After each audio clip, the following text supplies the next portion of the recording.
Assalamualaikum warahmatullahi wabarakatuh. Waalaikumsalam warahmatullahi wabarakatuh.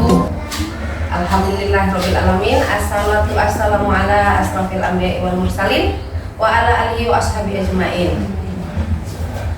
Pertama-tama marilah kita panjatkan puji dan syukur kehadirat Allah Subhanahu wa taala yang mana senantiasa memberikan kita kesehatan untuk dapat melaksanakan aktivitas kita sehari-hari. Dan tak lupa salawat berangkaikan salam kepada junjungan kita Nabi besar Muhammad SAW.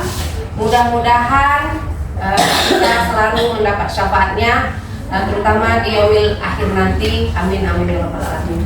Bapak dan Ibu yang berbahagia, pada hari ini kita berkumpul di sini adalah untuk melaksanakan desiminasi modul 1.4 budaya positif yang saya lakukan sebagai tugas dalam kegiatan calon guru penggerak angkatan 9.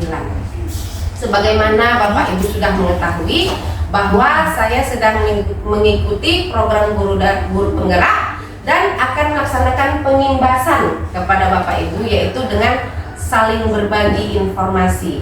Adapun informasi yang akan saya bagikan yaitu tentang budaya positif yang mudah-mudahan kelak dapat kita implementasikan di sekolah kita.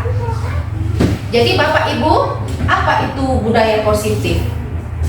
Nah, perlu kita ketahui apa itu budaya positif, apa itu contoh-contoh kegiatan budaya positif. Kira-kira siapa yang tahu apa itu budaya positif? Coba, apa Yadi? Kira-kira apa itu budaya positif, Pak? Belum tahu ya. Jadi oleh karena itu diadakan desiminasi ini agar kita lebih memahami, karena sudah pasti manfaatnya banyak untuk kita. Apa itu budaya positif? Budaya positif itu adalah nilai-nilai ataupun keyakinan dan kebiasaan yang baik yang dilakukan di sekolah yang berpihak kepada murid, yang mana dapat mengembangkan potensi anak-anak sehingga diharapkan anak-anak kita bisa bertumbuh dan berkembang menjadi pribadi yang kritis, penuh hormat, bertanggung jawab dan berkarakter. Jadi sebenarnya budaya positif ini sudah kita lakukan setiap hari, bahkan sebelum saya mengikuti kegiatan guru penggerak yang kita lakukan di setiap pagi sebelum masuk kelas. Contohnya yaitu datang ke sekolah tepat waktu. Lalu kebiasaan 5S yang kita lakukan kepada anak-anak yaitu senyum, salam, sopan, santun dan juga sapa, serta kegiatan lisa budi yaitu lihat sampah, buang di tempatnya, dan yang terakhir adalah kegiatan saber atau sapu bersih. Dan ada juga beberapa contoh kegiatan kita yang lainnya Bapak Ibu, seperti kegiatan literasi dan juga kegiatan religius. Lalu apa saja konsep-konsep pembelajaran inti di dalam penerapan budaya positif itu? Yaitu yang pertama, disiplin positif dan nilai-nilai kebajikan universal. Kenapa dikatakan nilai kebajikan universal? Karena nilai-nilai ini tidak memandang suku, tidak memandang ras, semua di seluruh negara diterapkan. Apa contohnya? Misalnya saling menghargai. Walaupun ras apa, agama apa, kita tetap saling menghargai. Apakah disiplin positif itu? Kata disiplin sering dihubungkan dengan hukuman.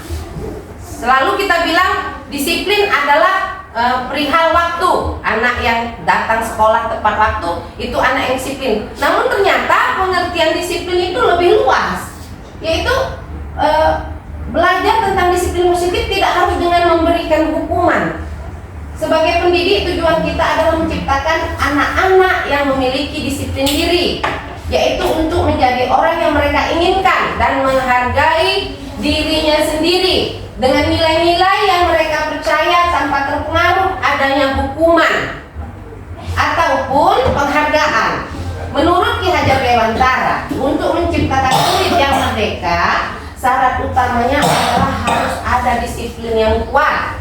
Disiplin yang dimaksud adalah disiplin diri sendiri yang memiliki motivasi internal Jika kita tidak memiliki motivasi tersebut, maka kita memerlukan pihak lain untuk mendisiplinkan kita, atau disebut juga dengan motivasi eksternal, karena berasal dari luar, bukan dari dalam diri kita sendiri. Ya, banyak anak-anak, Bu, datang ke sekolah. Kalau kita tanya, kenapa dia datang ke sekolah? Bahkan alasannya karena takut dimarahi orang tua. Jadi di sini motivasinya itu bukan dari dirinya sendiri, ya kan? Dia itu motivasinya dari luar, karena takut mendapatkan hukuman. Atau kita tanya, kenapa anak-anak, kenapa kamu melaksanakan tugas tepat waktu? Kenapa kamu mengumpulkan tugasmu tepat waktu? Jawabannya apa? Supaya dapat penghargaan, supaya mendapatkan reward. Nah, itu sebenarnya motivasinya kurang tepat. Seharusnya dia merupakan kesadaran yang tumbuh dari dirinya sendiri. Bu, saya kan melaksanakan tugas tepat waktu, datang tepat waktu, karena saya menghargai diri saya sebagai orang yang tepat waktu, orang yang disiplin. Seharusnya itulah tugas kita sebagai guru, untuk menumbuhkan disiplin yang tumbuh dari kesadarannya sendiri. Namun seandainya itu tidak dapat terjadi, maka tugas kita lah untuk memberikan menumbuhkan disiplin anak tersebut. Bagaimana strateginya? Itu kita yang melaksanakan, tidak perlu saya ajari, Bapak Ibu ini sudah senior dalam bidangnya, ya kan? Selanjutnya, apa itu nilai-nilai kebajikan universal? Yaitu sifat positif manusia yang merupakan tujuan mulia yang ingin dicapai oleh setiap individu, yang disepakati bersama tanpa membedakan latar belakang, suku bangsa, negara, bahasa maupun agamanya. Setiap agama pasti memiliki keyakinan yang sama, bahwa tidak ada agama yang mengajarkan kejahatan atau perilaku tidak terpuji. Jadi nilai-nilai kebajikan universal ini akan diterima bahkan di negara-negara luar sekalipun. Kalau kita menghargai orang lain, pergi kita ke luar negeri, kita tetap menghargai orang lain, karena itu sudah tertanam sebagai karakter manusia. Itulah yang kita harapkan terjadi pada anak-anak kita.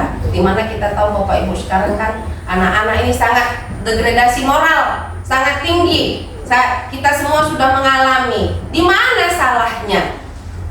Jadi ini adalah cukup kita mempunyai motivasi untuk mengintervensi anak-anak. Barangkali orang tuanya tidak sempat menanamkan karakter budi pekerti. Mudah-mudahan mendapatkan dari kita, membuat karakter yang baru terhadap anak tersebut. Selanjutnya ada teori motivasi, hukuman, dan penghargaan serta restitusi.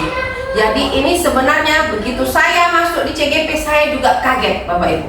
Kaget saya, kenapa? Ternyata pemberian penghargaan itu tidak sepenuhnya betul. Karena ternyata pemberian penghargaan ini pun dapat menurunkan kualitas. Nah, bagaimana itu? Mari kita pelajari. Yaitu Diana Gosen menyatakan ada 3 motivasi perilaku manusia, yaitu yang pertama untuk menghindari ketidaknyamanan atau hukuman. Jadi di dalam mindsetnya itu, apa yang akan terjadi apabila saya tidak melakukannya?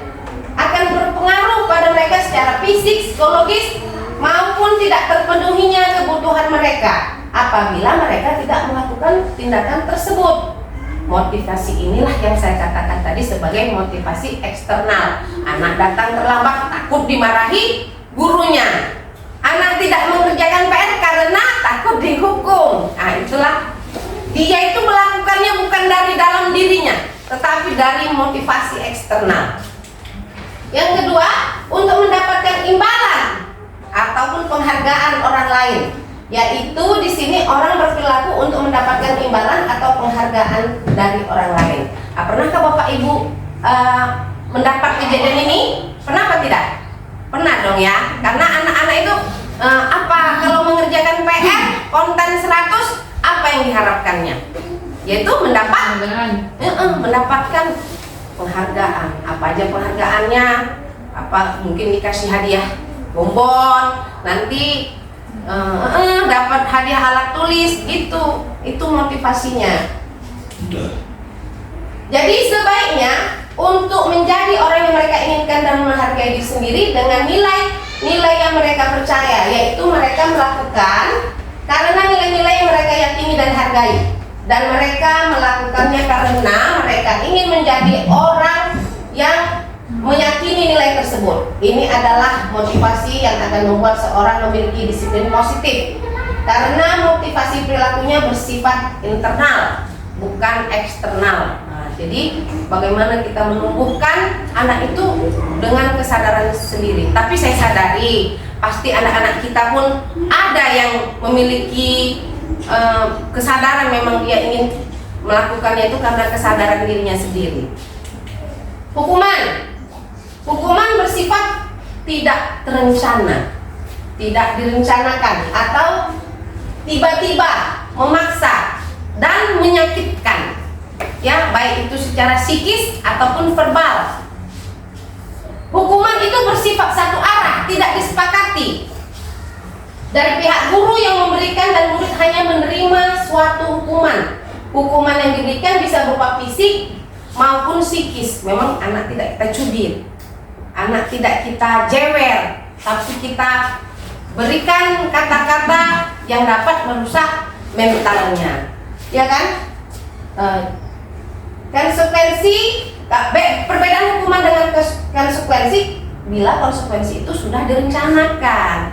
Misalnya kita sudah bersepakat sama anak-anak, kalau datang terlambat kutip sampah, nah, itulah contohnya konsekuensi. Jadi di sini saya ada buat contoh, Pak ya ditolong, di situ ada contoh. Nah, di situ ada contoh soalnya. Mari sama-sama kita tebak apakah itu hukuman atau konsekuensi. Coba slide yang satunya ya Pak ya.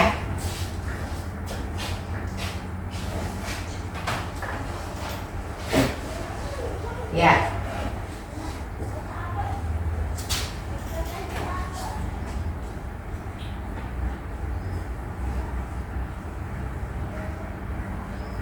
Nah, nanti udah lagi. Oh, bukan Pak, lanjut. Nggak bisa di next aja deh. Kayak gini. Nggak bisa.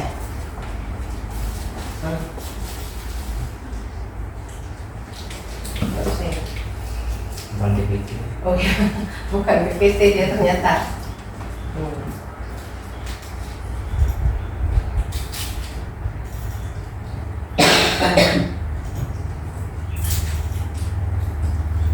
Satu lagi habis ini. Ya, jadi ini dia Bapak Ibu ya. Loh, lanjut. Sebelum habisnya. Ini dia Pak Ibu. Contohnya tindakan guru yang nomor 1. Ini hukuman atau konsekuensi. Mencatat 100 kali di dalam buku kalimat "saya tidak akan terlambat lagi" karena terlambat ke sekolah. Ini hukuman atau konsekuensi? Hukuman. Ya, hukuman. Kita kunci dulu jawabannya Pak. Nanti kita buka sama-sama apa itu kunci jawabannya. Yang kedua, lari mengelilingi lapangan basket 2 kali karena terlambat hadir di sekolah. Hukuman. Yang ketiga, murid diminta untuk push up 15 kali karena tidak menggunakan masker. Hukuman. 3 kali ya, diingat jawabannya. Yang keempat, menggantikan kertas tugas teman yang telah dicoret-coret. Konsekuensi. Yang kelima, membersihkan tumpahan air di meja tulis karena tersenggol pada saat belajar. Konsekuensi. Murid disuruh untuk mengenakan sepatu. Ini kurang nih. Tidak menggunakan sepatu seharian. Tidak pakai sepatu seharian karena tidak memakai sepatu hitam. Hukuman. Nah, jadi nggak ada jangan hukuman, konsekuensi. Yang terakhir, lari mengelilingi lapangan basket 2 kali karena terlambat 10 menit untuk pelajaran PJOK. Hukuman. Konsekuensi. Yang kita lihat jawabannya ya, Ang Ing Eng. Coba coba di slide yang setelahnya Nah, ini dia ya Bapak Ibu jawabannya. Ayo coba disesuaikan tadi. Nah, hukuman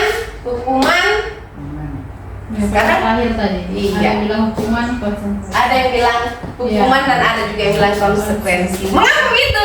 Coba lanjutkan slide-nya Pak. Sesuai dengan yang sudah kita bicarakan tadi bahwa hukuman itu bersifat satu arah. Tidak ada kesepakatan sebelumnya. Nah, jadi gini. Perbedaan hukuman dan konsekuensi. Hukuman itu sesuatu yang menyakitkan harus terjadi. Bu, apa tuh? Bisa melalui bahasa, ya kan? Bisa juga melalui menyakiti fisik. Tapi jangan sampai terjadi ya Bapak Ibu ya. Yang kedua, anak jadi benci kedisiplinan. Jadi dia melakukannya itu karena terpaksa untuk menindak. Bisa jadi di suatu saat dia sudah lepas dari keadaan yang memaksanya itu, dia malah bisa berubah menjadi orang yang lebih buruk lagi.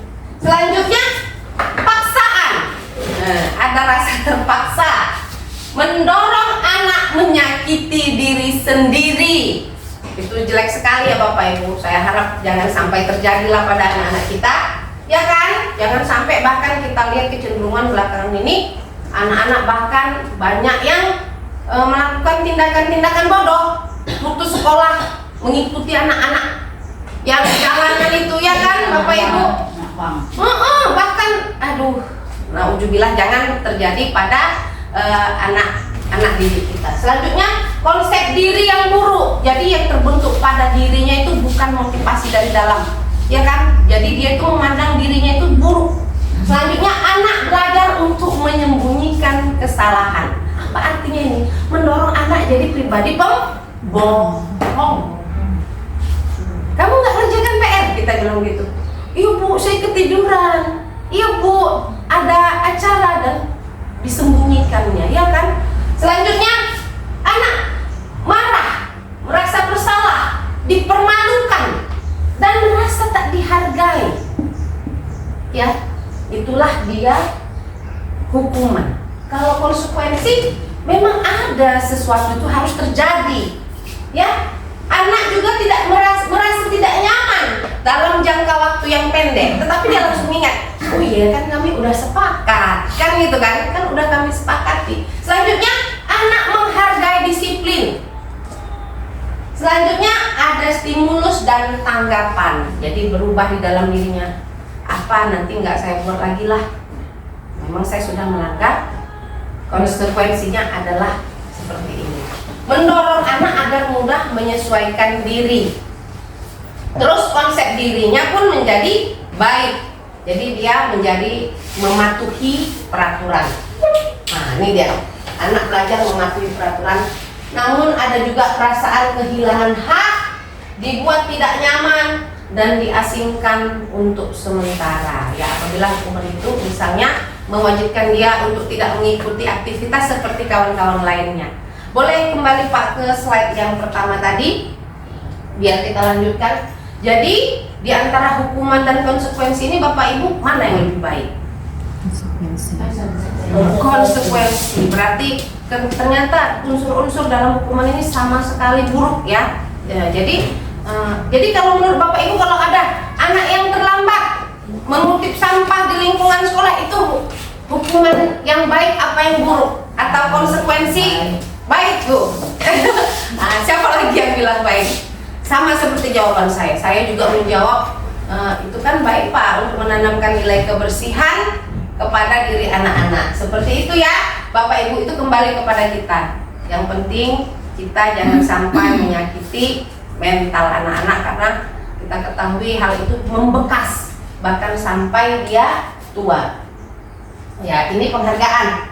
Pengaruh penghargaan jangka pendek dan jangka panjang, yaitu jika kita menggunakan penghargaan lagi dan lagi, terus kita hargai, maka orang tersebut akan bergantung pada penghargaan yang diberikan, serta kehilangan motivasi intrinsik dari dalam dirinya. Sebenarnya dia itu memang pinter dan memang disiplin, tapi karena kita selalu terus menerus kita beri penghargaan, jadi kehilangan motivasi intrinsik, yang datang malah motivasi Seperti itu. Ya kan? Padahal kita udah ngerasa, inilah cara yang terbaik. Kita kasih penghargaan. Tapi bukan dengan itu kita menyetop penghargaan ya Bapak Ibu. Tetap harus ada penghargaan orang, tetapi melihat situasi dan kondisinya. Penghargaan tidak efektif adalah reward yang terbentuk suatu benda atau uang atau permen atau coklat yang dibuat dengan persyaratan hanya jika Anda melakukan hal ini maka Anda akan mendapatkan penghargaan. Ya, misalnya, ayo siapa yang bisa jawab pertama dapat 2000. Nah, jadi kan anak-anak itu mengharapkan penghargaan dan hal itu sangat tidak baik.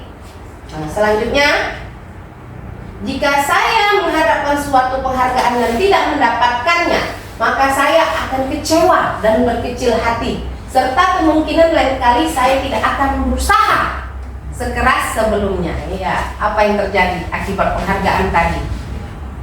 Kurang kita sadari, namun ternyata membuat penghargaan itu menjadi kurang efektif. Selanjutnya, penghargaan itu dapat merusak hubungan. Nah, sangat di luar dugaan saya, yaitu ketika seorang diberi penghargaan atau dipuji di depan orang banyak, maka yang lain akan merasa iri. Padahal sedikit banyak pun dia sudah ada berbuat. Namun kita memuji satu orang saja, menimbulkan iri pada yang lain. Dan sebagian dari mereka akan tidak menyukai orang tersebut. Apalah dikasih gelar, ya kan? Diberikan penghargaan tersebut. Jadi ternyata tidak selamanya penghargaan itu baik. Selanjutnya, restitusi. Apakah Bapak Ibu sebelumnya pernah mendengar kata restitusi? Belum ya? Sama, saya pun mendengarnya hanya ketika mengikuti CGP. Walaupun saya banyak mengikuti diklat, baru kali ini saya mendengarkan restitusi. Apa itu restitusi? Restitusi adalah proses menciptakan kondisi bagi murid untuk memperbaiki kesalahan mereka, sehingga mereka bisa kembali pada kelompok mereka dengan karakter yang lebih kuat. Menurut Gosen 2004, kalau hanya membaca kita tidak akan paham, tapi begitu kita melakukan maka kita akan memahami. Mengapa? Karena ternyata hukuman dan konsekuensi dan restitusi adalah tiga hal yang berbeda, dan ketiganya ini memiliki peringkat masing-masing. Ibu tinggal memilih, Bapak Ibu memilih mana yang lebih baik untuk dilaksanakan. Restitusi membantu murid menjadi lebih memiliki tujuan, disiplin positif, dan memulihkan dirinya dari berbuat salah. Apakah menurut Bapak Ibu manusia itu wajar tidak berbuat salah? Wajar. Adakah manusia tidak punya salah? Nggak ada. Jadi begitupun murid. Jadi kita memberikan, menstabilkan kepada mereka, wajar kamu melakukan itu. Nah, baru kita validasi kesalahannya. Adapun langkah-langkahnya itu, ciri-ciri restitusi yang pertama, restitusi itu bukan untuk menebus kesalahan, namun untuk belajar dari kesalahan. Ya, dalam pendekatan restitusi, ketika murid berbuat salah, guru tidak mengarahkan untuk menebus kesalahannya dengan membayar uang atau memperbaiki kerugian yang timbul. Karena kalau fokusnya ke sana, maka murid yang berbuat salah akan fokus pada tindakan yang bersifat eksternal, yaitu untuk menebus kesalahannya dan menghindari ketidaknyamanan, bukannya bersifat internal untuk upaya perbaikan diri. Biasanya setelah menebus kesalahan, orang yang berbuat salah akan merasa sudah selesai dengan situasi itu, sehingga mereka lega karena seolah-olah tidak pernah terjadi. Istilahnya, sudah dibayar kok kesalahanku. Ya kan? Jadi tidak ada jera, tidak ada kapok di dalam dirinya. Yang kedua, restitusi memperbaiki hubungan. Coba kita kembalikan pada diri kita. Apabila kita melakukan kesalahan, lalu kita dimarahi, disuruh mengganti, apakah hubungan kita akan baik dengan orang tersebut? Tidak, ya kan? Tentu hubungan ini akan rusak. Namun dengan restitusi kita malah bisa memperbaiki hubungan. Ya, restitusi itu adalah tawaran, bukan paksaan. Contohnya, kamu boleh pukul aku pukul balik biar impas. Jadi dia ditawar dengan kesepakatan. Memaksa melakukan restitusi bertentangan dengan perkembangan moral, yaitu kebebasan untuk membuat pilihan. Oleh karena itu, penting bagi guru untuk menciptakan kondisi yang membuat murid bersedia menyelesaikan masalah dan berbuat lebih baik lagi. Dengan berkata, tidak apa-apa, kita berbuat salah itu manusiawi. Semua orang pasti berbuat salah. Jadi pembicaraan kita bersifat tawaran, bukan paksaan. Kalau mengatakan kamu harus begini, kamu harus ganti rugi, bukan seperti itu.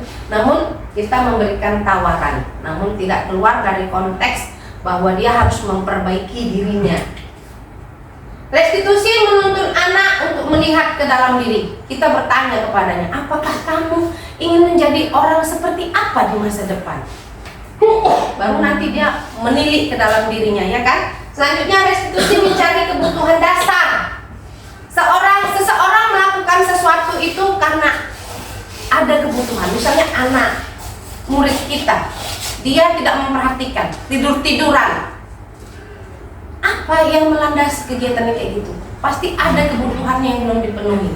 Apakah kebutuhan kasih sayang, atau kebutuhan ingin kesenangan, dan faktor-faktor yang lain. Restitusi diri adalah cara yang paling baik. Restitusi fokus pada karakter, bukan tindakan. Restitusi menguatkan. Restitusi fokus kepada solusi. Dan restitusi mengembalikan murid yang berbuat salah kepada kelompoknya. Jadi dia tidak dikucilkan. Jadi tidak ada stempel negatif yang melekat pada dirinya, itu si pembuat onar. Jangan sampai terjadi seperti itu, karena telah lahir karakter yang baik dari dirinya melalui peristiwa restitusi ini. Yang ketiga, keyakinan kelas. Keyakinan kelas yaitu kesadaran diri, harus kolaboratif antara warga sekolah. Keyakinan kelas bersifat kalimat-kalimat positif, tidak boleh pakai kata jangan. Jadi dia harus pakai kata-kata yang positif. Contohnya, tidak boleh ribut di dalam kelas. Ini kan kata-katanya negatif. Sebaiknya kita ganti dengan apa? Tidak boleh ribut di dalam kelas. Nah, boleh kita ganti dengan kata jangan ada kata jangan ada kata tidak boleh. Contohnya, menjaga ketertiban di dalam kelas. Ya kan? Kalau tertib itu kan bisa saja berarti tidak ribut, tapi kita tidak menggunakan kata-kata negatif. Yang kedua, tidak boleh mengejek teman, pakai kata-kata tidak. Sebaiknya diganti dengan saling menghargai dan menghormati orang lain. Kalau kita menghargai berarti kita tidak mengejek. Jadi tidak boleh menggunakan kata-kata yang negatif. Kebutuhan dasar manusia dan dunia berkualitas. Seluruh tindakan manusia pasti memiliki tujuan tertentu.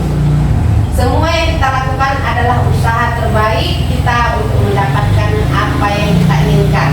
Ketika kita mendapatkan apa yang kita inginkan, sebetulnya saat itu kita sedang memenuhi suatu kebutuhan dalam diri kita. Yang pertama adalah kebutuhan untuk bertahan hidup. Semua orang pasti butuh ini. Apa saja di situ? Makanan. Ya kan, kalau tidak ada makanan tidak bisa hidup. Semua orang akan melakukan apa saja untuk memenuhi kebutuhan makanan. Begitu juga dengan pakaian, begitu juga dengan tempat tinggal. Itulah yang dimaksud dengan kebutuhan hidup. Ini adalah motivasi orang, manusia untuk melakukan sesuatu. Yang kedua adalah kebutuhan kasih sayang dan rasa diterima. Ya, banyak anak-anak kita yang bahkan saya ketahui tidak di sini orang tuanya, dititipkan kepada neneknya, dititipkan kepada bibinya. Tentu saja anak seperti ini akan merasa kekurangan kasih sayang sehingga dia cari perhatian di kelas, ya kan? Selalu mencari perhatian. Kebutuhan ini adalah untuk memberi dan menerima kasih sayang dan kebutuhan untuk merasa menjadi bagian dari kelompok. Kebutuhan ini meliputi keinginan untuk tetap terhubung dengan orang lain seperti teman, keluarga, pasangan hidup, teman kerja. Jadi biasanya indikasinya anak-anak kita di kelas itu suka nyolain kawannya, ya kan? Atau suka kecaperan sama gurunya. Karena sebenarnya kalau hal ini tidak terpenuhi, maka akan bisa jadi membuat anak itu salah jalan, ya kan? Misalnya lah pernikahan dini kita bilang, ya kan? Karena dia tidak mendapatkan kasih sayang yang dia harapkan, sehingga menjadikan dia mencari kasih sayang di tempat yang lain, ya. Bahkan dia tidak memperdulikan dengan kondisi yang lain, dia hanya memperdulikan dirinya. Di mana saya mendapatkan kebutuhan ini, seperti itu Bapak Ibu. Jadi kita harus memahami kenapa ya anak ini begini, apa yang mendorong dia begini, ada nih kebutuhannya yang belum terpenuhi. Seperti itulah pertanyaan di dalam benak kita. Yang ketiga, penguasaan atau kebutuhan pengakuan atas kemampuan. Dia merasa bisa. Jadi kebutuhan ini berhubungan dengan kekuatan untuk mencapai sesuatu, menjadi kompeten, menjadi terampil, diakui, ya kan? Diakui dia tuh hebat, didengarkan, ya. Jadi anak-anak yang memiliki kebutuhan dasar akan penguasaan yang tinggi biasanya selalu ingin menjadi pemimpin. Mereka juga suka mengamati sebelum mencoba hal baru dan merasa kecewa apabila mereka melakukan kesalahan. Mereka juga biasanya rapi dan sistematis dan selalu ingin mencapai tujuan yang terbaik. Yang ketiga, kebutuhan akan kebebasan, yaitu kebutuhan untuk bebas, ya, untuk mandiri, untuk otonomi, memiliki pilihan dan mampu mengendalikan arah hidup seseorang. Anak-anak dengan kebutuhan kebebasan yang tinggi menginginkan pilihan. Mereka perlu banyak bergerak, suka mencoba, dan tidak terlalu terpengaruh orang lain, ya. Namun harus kita kendalikan bagaimana kebutuhan akan kebebasannya ini, jangan terlalu kebebasan tanpa batas. Jadi kita pahami kebutuhannya, namun kita jaga kondisinya agar tetap terkontrol. Dan yang terakhir adalah kebutuhan akan kesenangan. Anak-anak dengan kebutuhan dasar kesenangan yang tinggi biasanya ingin menikmati apa yang ia lakukan. Mereka juga bisa berkonsentrasi tinggi saat mengerjakan hal yang disenangi. Mereka suka permainan dan suka mengoleksi barang, suka bergurau, suka melucu, dan juga menggemaskan. Bahkan mereka bertingkah laku buruk, tetap terlihat lucu, ya. Jadi mereka ini suka kesenangan. Jadi Bapak Ibu, saya tengok nih udah lemes nih. Ayo kita ice breaking dulu, yuk. Yuk berdiri di sini, yuk. Saya mau ajakin ice breaking dulu, berdiri di lorongan. Ayo Bapak Ibu. Nah, ini kuncinya cuma 5 gerakan, ya. 5 gerakan. Yang pertama adalah kalau saya buat gini, ini artinya Marina. Marina. Kalau saya bikin gini, menari. Nah, menari, ya kan? Menari. Kalau saya buat gini, di atas. Di atas nih. Kalau saya buat gini, menara. Kalau saya buat gini, kuat. Marijo. Jadi 5 kata kunci Bapak Ibu, ya. Marina, Menari. di atas, Menara. nih, Marijo. Marijo. Jadi coba, ya. Yuk kita buat sekali lagi, yuk. Marina, di atas, menari, menara, di atas, Marijo. Oke, sekarang saya yang bergerak, Bapak Ibu yang menebak. Coba, ya. Sambil nyanyi, ya. Misalnya contohnya seperti ini.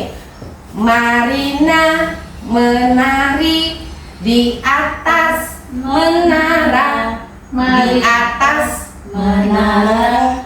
Menari. Nah, bisa? Bisa apa enggak? Bisa, saya gerak, Bapak Ibu nyanyi, ya. Ya. 1, 2, 3. Marina menari. Salah ya Bapak Ibu, ya. Ulangin, ya, sekali lagi, ya.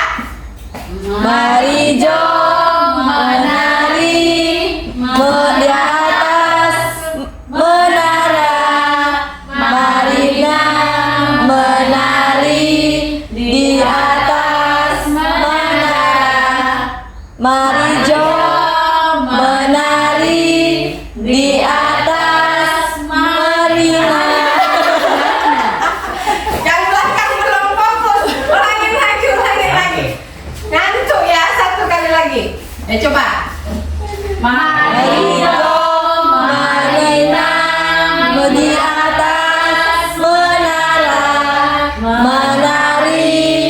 Marina, Marijo di atas. Ya, ore.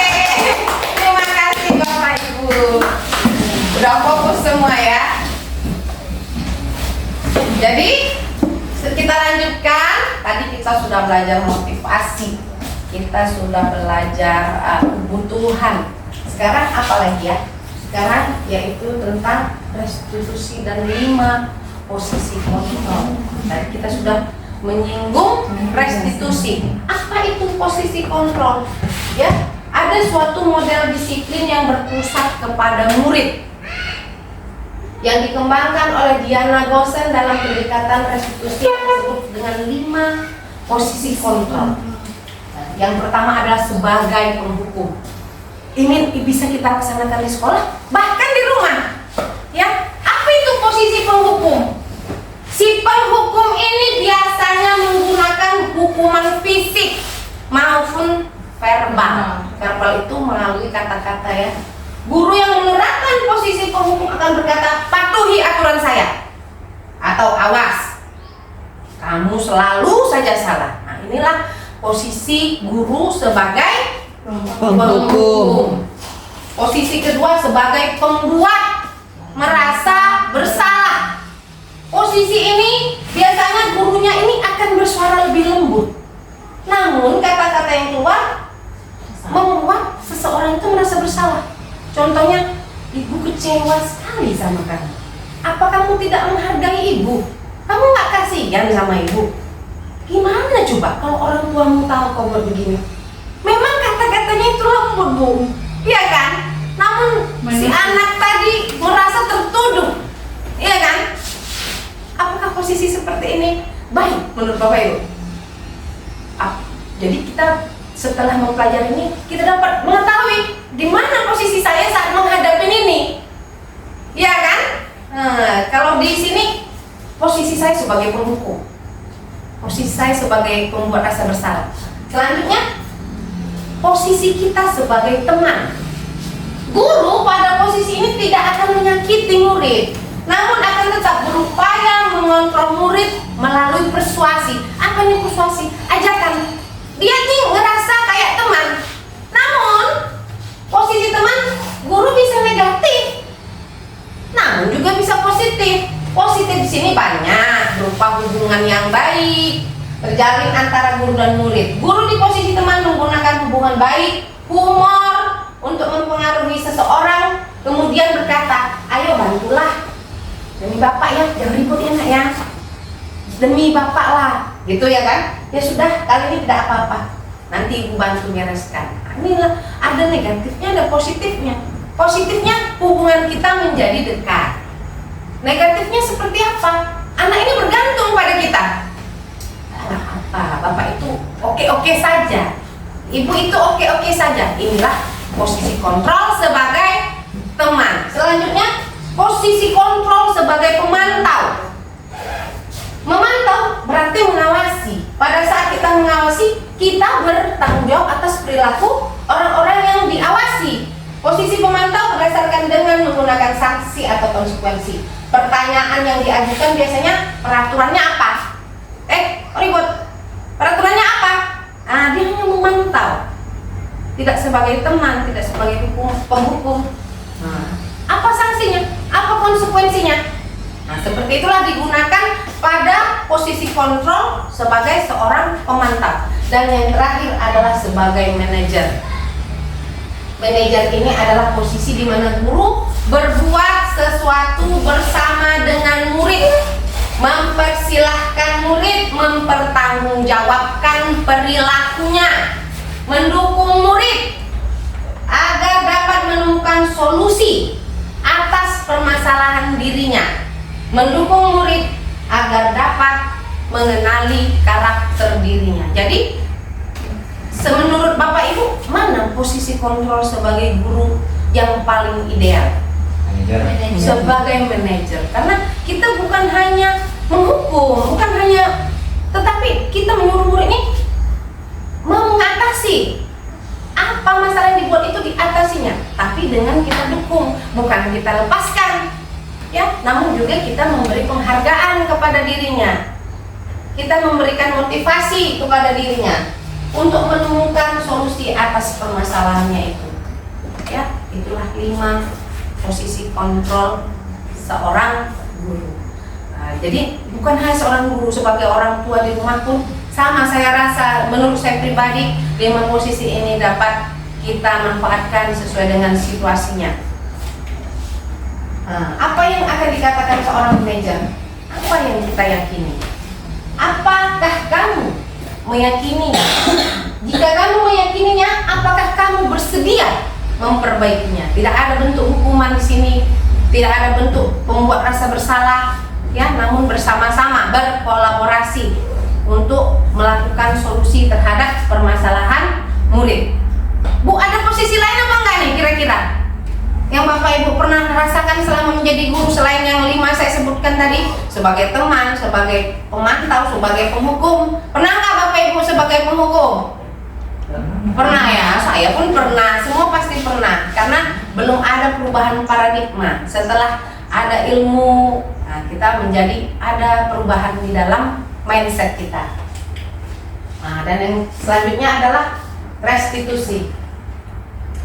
Nah, restitusi ini pada posisi manajer, guru tidak berperan sebagai pengatur perilaku muridnya, melainkan guru sebagai pembimbing murid agar bisa mengatur dirinya menjadi pribadi dengan karakter yang lebih kuat lagi melalui restitusi yang memiliki 3 tahapan.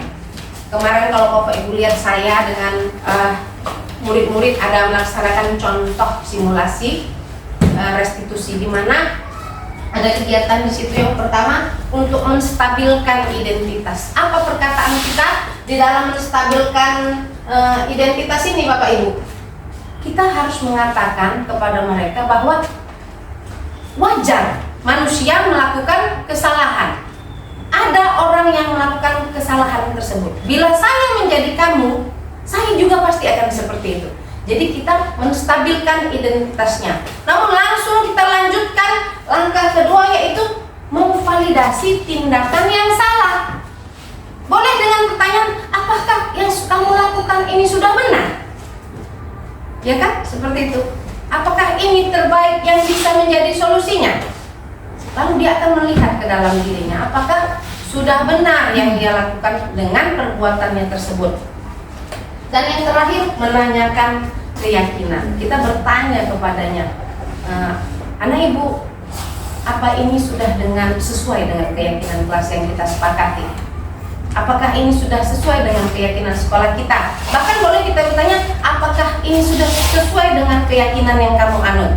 Jadi dengan, misalnya saya kasih simulasi contoh, ada contoh misalnya ada 2 anak yang berantem. Si anak tadi menarik baju kawannya sehingga robek, kancingnya ini lepas 3. Kira-kira apa yang akan kita lakukan? Kalau setelah anak baku hantam, coba kita lakukan dengan restitusi. Kita panggil anaknya 2-2, kita tanya kembali kepada mereka, iya kan? Kita lakukan. Kenapa kamu mengejek temanmu? Dia memanggil-manggil nama orang tua saya, Bu, saya nggak terima. Katanya gitu ya kan? Iya. Lalu apa yang kita katakan pada mereka? Wajar, kalau ibu menjadi kamu pun pasti akan marah. Jadi bukan orang melakukan kesalahan itu salah semua terletak pada dia, ya kan? Jadi bagaimana kita menstabilkan identitas. Yang kedua, kita validasi tindakannya. Apakah sudah betul yang kamu lakukan dengan merobek baju kawanmu tadi? Baru kan dia berpikir itu, ya kan? Jadi lagi-lagi dan lagi ini berujung pada karakter yang tertanam dari dirinya. Jadi kita hanya membuat anak berpikir, bukan kita yang menyebutkan, oh kamu harusnya begini, kamu harusnya begini. Itu eksternal. Sebaiknya yang tumbuh adalah motivasi internal. Jadi Bapak Ibu, demikianlah garis besar materi yang saya sampaikan pada kesempatan ini. Melalui kegiatan kali ini saya berharap Bapak dan Ibu juga dapat mengimplementasikannya. Dan yang terakhir, kita akan mempraktekkan tentang membuat keyakinan sekolah, yaitu nilai-nilai kebajikan apa yang akan kita tanamkan kepada anak-anak kita. Jadi sebelum kita membuat keyakinan kelas, keyakinan sekolah, nanti boleh Bapak Ibu kembangkan menjadi keyakinan kelas. Di kelas Bapak Ibu buat, jadi anak-anak itu mengingat buat bagaimana kita langkah-langkahnya ini. Yang pertama adalah kita curah gagasan. Jadi anak siswa-siswa kita itu kita minta, apa nilai yang kamu inginkan? Apa nilai yang kamu inginkan? Kita kasih kertas, tulis di kertas ini. Ya, baru kita taruhkan di dalam karton, kita tempel. Semua pendapat anak-anak itu kita tampung. Jadi supaya mereka sepakat. Baru setelah itu semua gagasan itu kita persempit, karena mungkin ada yang gagasannya sama kan Bapak Ibu. Jadi sebaiknya keyakinan kelas ini jangan panjang-panjang, jangan banyak-banyak, karena susah diingat. 3 poin, 4 poin sudah cukup. Baru setelah itu tidak boleh pakai kata-kata yang negatif. Jangan pakai tidak boleh begini, jangan begini. Gunakanlah kalimat-kalimat positif. Selanjutnya yang terakhir, setelah udah disepakatin, ditempelkanlah di dinding kelas. Jadi ketika anak melakukan kesalahan, ayo coba ingat nak, apa keyakinan kelas kita. Nah seperti itu. Jadi setelah ini kita akan membuat keyakinan kelas Bapak Ibu. Sebelumnya saya ada sedikit penyegaran ini, supaya kita lebih aktif. Ayo Bapak Ibu silakan berdiri sebentar. Ini menurut Bapak Ibu cuma ini. Kan kita nih asal bangun tidur sekarang udah handphone aja ya kan. Nah sekarang kita mau senam handphone dulu sebentar. Macam mana ini senam handphone ini?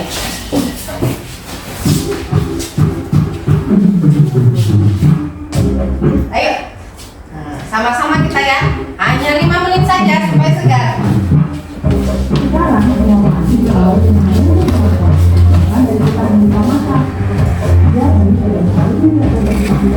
Webster bisa Pak?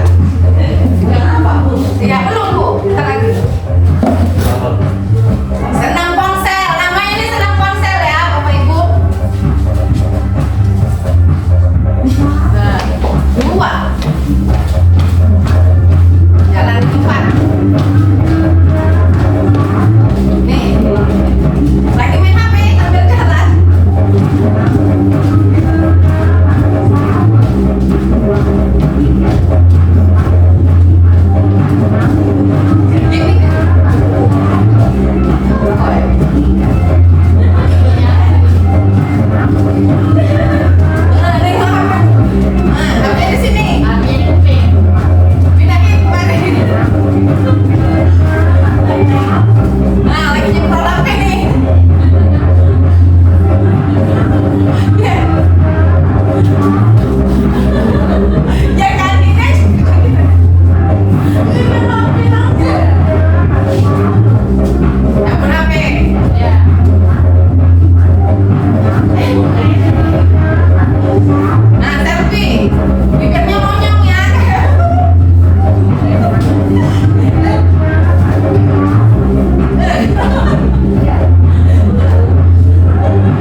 Hanya untuk bersenang-senang, juga untuk olahraga. Jadi manfaat HP ini menjadi maksimal. Jadi Bapak Ibu, sekarang kita lanjutkan untuk membuat keyakinan kelas.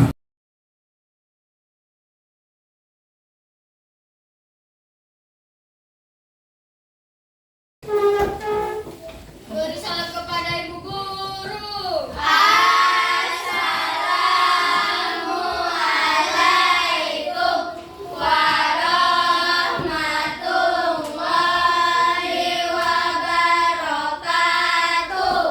Waalaikumsalam warahmatullahi wabarakatuh.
Belajar tentang apa nih?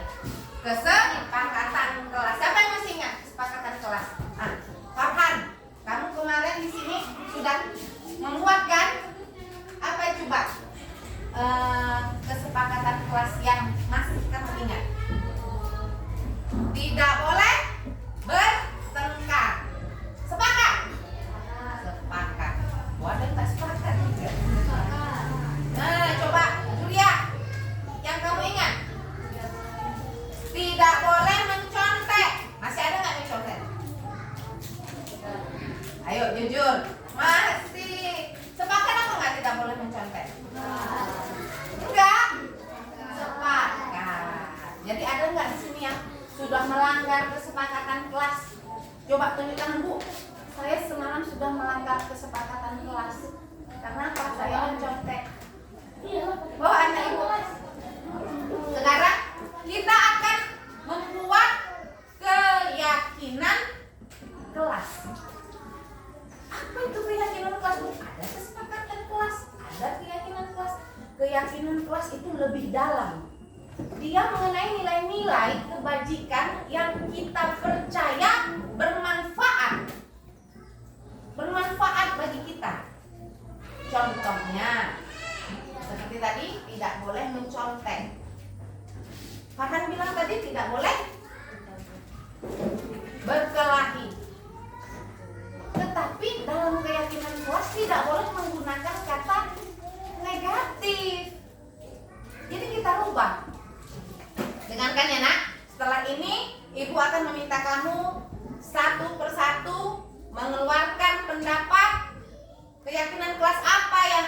kita buat. Ya, apa itu keyakinan kelas?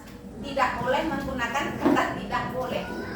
Kata-kata jangan, kata-kata negatif tidak boleh digunakan. Setelah kamu nanti memberikan konsepnya, baru kita akan simpulkan menjadi hanya 5 poin saja. Nah, kalau kesepakatan kelas kita semalam, kamu seorang kan? Ini dalam keyakinan kelas, dari kamu yang ada 20 lebih ini, jadi tinggal 5 saja. Tapi harus diingat dan ditanamkan. Paham? Ibu kasih contoh. Kata Farhan tadi tidak boleh berkelahi. Boleh nggak jadi keyakinan kelas? Tidak, karena ada kata-kata negatif di sana. Kita ganti apa? Kalau tidak berkelahi itu artinya saling menyayangi, saling menghormati, saling menghargai. Berarti kata tidak boleh berkelahi boleh kita ganti dengan apa nak? Saling menghormati dan menghargai orang lain. Kalau kita sudah hormati orang lain, hargai orang lain, berkelahi lagi? Ya tidak kan? Yang kedua, tidak boleh buang sampah. Nah, tidak boleh, nggak boleh digunakan kata itu. Diganti dengan apa? Apa nak? Membuang sampah ke tempatnya. Boleh, tetapi hanya sampah saja kah? Apa coba? Jadi apa keyakinan kelas? Menjaga kebersihan kelas. Kalau udah jaga kebersihan, otomatis tidak ada sampah. Ada kata negatif di situ? Kamu percaya nggak bermanfaat ini menjaga kebersihan? Percaya nggak? Bermanfaat nggak? Bermanfaat. Kamu percaya nggak menghormati dan menghargai orang lain itu perlu untukmu? Percaya? Perlu nggak menghormati orang lain? Perlu kan? Kamu mau dihormati nggak? Ya kan, kamu mau dihormati kan? Kamu mau diejek? Kamu mau disakiti? Nggak mau kan? Semua orang mau dihormati. Mari kita saling menghormati dan menghargai. Bisa anak-anak ibu? Yakin? Itu contohnya udah ibu kasih 2. Ini ibu bagikan sama kamu. Ini adalah sticky note. Nanti kamu coba tulis apa nilai yang akan kita yakini bersama-sama. Tulis ya nak. Satu orang. Baru nanti kita simpulkan menjadi menjadi 5. Ayo tulis ya. Ayo dipikir-pikirkan dulu.